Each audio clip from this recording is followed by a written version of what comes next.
When did author decide to have an otter as a pet?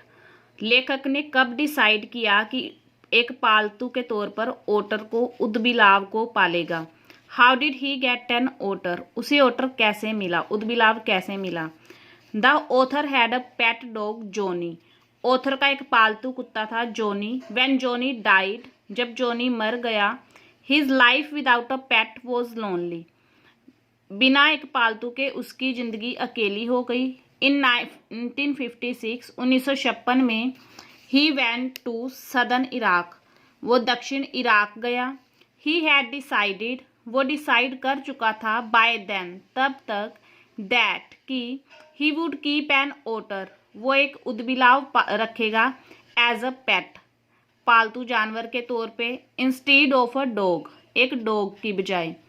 His home in Scotland, Scotland में उसका जो घर था, had much water around it, उसके आसपास बहुत सारा पानी था। So it would be suitable for an otter, इसलिए ये एक ओटर के लिए उचित होता। The author shared this idea with a friend, author ने ये आइडिया अपने एक फ्रेंड के साथ शेयर किया। ही सपोर्टेड द आइडिया, उसने उसके आइडिया को सपोर्ट किया।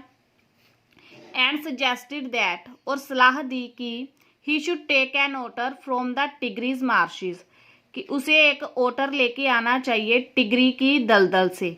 ही सेड दैट, वो कहता है कि otter were in plenty at that place, उस जगह पे ओटर बहुत ज़्यादा मात्रा में पाए जाते हैं।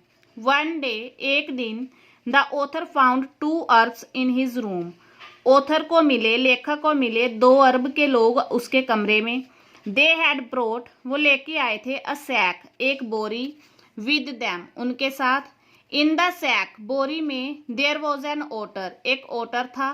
दे सेड दैट, वे कहते हैं कि इट वॉज फॉर हिम, यह उसके लिए है।